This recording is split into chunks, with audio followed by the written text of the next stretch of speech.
The final goal is to eradicate humanity as we know it. Once you understand the final destination, it becomes much easier to look back and identify the psychological conditioning, the biological tampering, the cultural grooming, and the educational prepping that we have been subjected to for decades in preparation to making us accept a post-human future.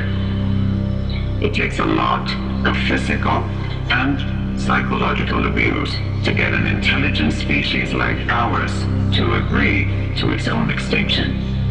Most, if not all, that has transcended in the last 60 years was designed to get us closer to accepting such a dystopian reality. Whether you care to accept it or not, we live in a hyper-controlled matrix where our perception of reality is meticulously planned, managed, and executed in order to control and steer us in whichever direction they wish. And the direction is the post-human world. For this, they first needed to destabilize, dehumanize, and demoralize humanity through every means possible. The destruction of the nuclear family, children being indoctrinated by the state, abortion, the eradication of God and spirituality from education, life in megacities and away from nature, toxic food, air and water, social media, replacing real human connection and interaction, continued financial crisis and taxation, endless wars and massive migration, stress, anxiety, depression, drugs and alcohol, constant fear-mongering.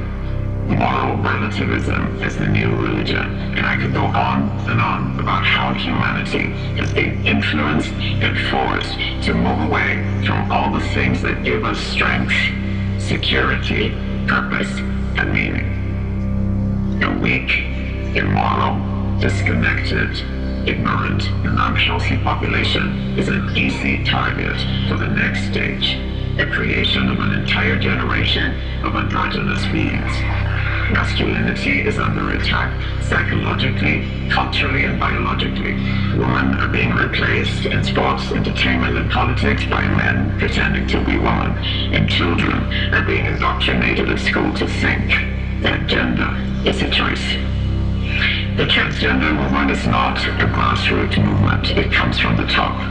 It has nothing to do with people's freedom of expression, sexuality, or civil rights. It's an evil psyop with a clear agenda to get us closer to transhumanism by making us question the most fundamental notion of human identity, our gender. If you don't know who you are, if you already identify as a hybrid between a man and a woman, you will be easily convinced to become a hybrid between human and machine. Gender ideology is the 2 + 2 = 5 from George Orwell's 1984 dystopian novel. It's the final test to see whether we will follow the most absurd party line towards our own extinction. That 2 + 2 = 4. And no matter how you choose to dress, call yourself, or change your physique, we will not change that. The sad reality, though, is that in the gaslighting process to get us closer to a post-human future, they have mentally and physically harmed an increasing number of children and young people, and it's only getting worse. This must be stopped.